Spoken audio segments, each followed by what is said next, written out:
நன்றி கடன் பட்டிருக்கிறேன் என பக்தன் கூறும் ஒரு பாடல் தான் இந்த 16 வசனங்கள். அவன் தன்னுடைய வாழ்க்கையிலே என் தேவனுக்கு நான் நன்றி கடன் பட்டிருக்கிறேன் என்று சொல்லுகிற வரிகளை தான் இந்த 16 வசனங்களும் உள்ளடக்கி இருக்கிறது. 92வது வசனத்தை சொல்லும்போது, உமது வேதம் என் மனமகிழ்ச்சியாய் இராதிருந்தால் என் துக்கத்திலே நான் அழிந்து போயிருப்பேன். எத்தனையோ முறை, எத்தனையோ பாடுகள், எத்தனையோ கஷ்டமான பகுதிகள் வந்த போதெல்லாம் என்னை மகிழ்ச்சி படுத்தினது இந்த உலகம் அல்ல, உம்முடைய வேதம் என்கிறதை பக்தன் மிக அழகாக புரிந்து கொண்டதினால்தான் இந்த 16 வசனங்களுக்கும் நன்றி கடன் பட்டிருக்கிறேன் என பக்தன் கூறுகிற ஒரு தலைப்பாக நாம் இங்கு கவனிக்க முடியும். இந்த 16 வசனங்களிலே மிக முக்கியமான வசனம் 89வது வசனம். கர்த்தாவே, உமது வசனம் என்றென்றைக்கும் வானங்களில் நிலைத்திருக்கிறது. நமக்கு தெரியும், வானமும் பூமியும் ஒளிந்து போகும், ஆனால் அவருடைய வார்த்தையோ ஒளிந்து போவது இல்லை என்கிறத பக்தன் மிக அழகாக இந்த வசனத்துல சொல்லி உறுதிப்படுத்துகிறதை நாம் பார்க்க முடிகிறது. இந்த 16 வசனங்களில் மிக முக்கியமான வசனமே இந்த 89வது வசனம் என்கிறதை நாம் பார்க்க முடிகிறது.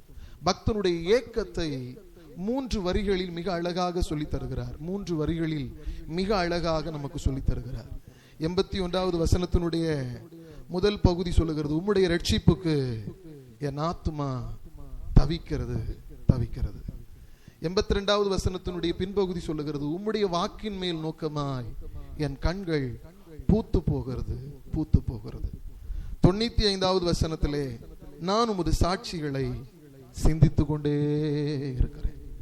ஒரு பக்தனுடைய ஏக்கம், ஒரு தேவப்பிள்ளையினுடைய ஏக்கம் என்னவாக இருக்க வேண்டும் என்கிறத இந்த 16 வசனத்துல உள்ளடக்கி மிக அற்புதமாக இந்த பக்தன் சொல்லி தருகிறதை நாம் பார்க்க முடிகிறது.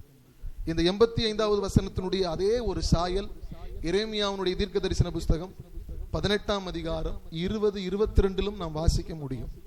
எரேமியா 85ஆம் வசனத்தினுடைய அதே சாயலை எரேமியா 18ஆம் அதிகாரம் அதனுடைய 20ஆம் வசனம் 22ஆம் வசனத்தில் நாம் பார்க்க முடியும். ஆக இந்த வசனத்தை யார் எழுதினார் என்கிறது இன்னும் பூரணமாக தெளிவுபடுத்தப்படாவிட்டாலும் இந்த 119ஆம் சங்கீதத்தை மிகுந்த பாடுகளின் ஊடாய் வந்த ஒரு பக்தன் எழுதியிருக்கிறான் என்கிறதை மிக அற்புதமாய் நாம் புரிந்து கொள்ள முடிகிறது. அல்லேலூயா.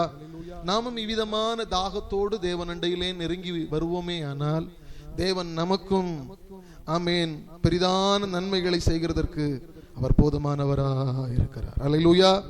கர்த்தர் தந்த இந்த சங்கீதத்திற்காக கர்த்தரை ஸ்தோத்திரம் பண்ணுவோம். ஸ்தோத்திரம் ஸ்தோத்திரம் ஸ்தோத்திரம் ஸ்தோத்திரம். உம்முடைய ரட்சிப்புக்கு என் ஆத்துமா தவிக்கிறது, உம்முடைய வசனத்திற்கு காத்திருக்கிறேன்.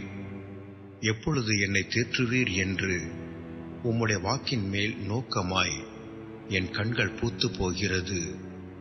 புகையில் உள்ள துருத்தியைப் போலானேன், உமது பிரமாணங்களையோ மறவேன். உமது அடியனுடைய நாட்கள் எம்மாத்திரம். என்னை துன்பப்படுத்துகிறவர்களுக்கு நீர் எப்பொழுது நியாய தீர்ப்பு செய்வீர்?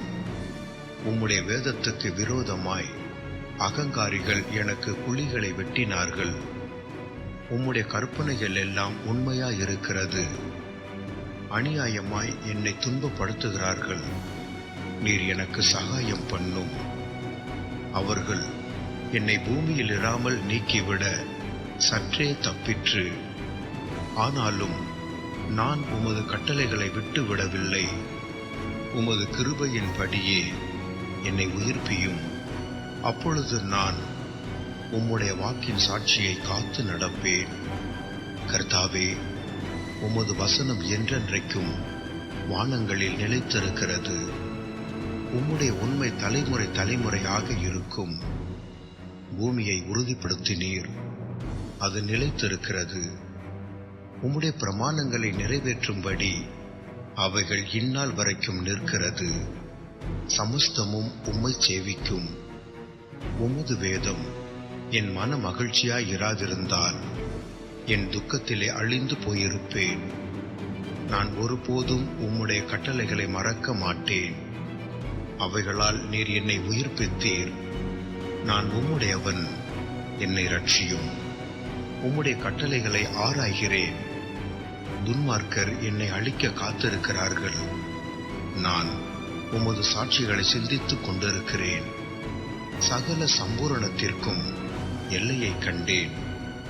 உம்முடைய கற்பனையோ மகா விஸ்தாரம்.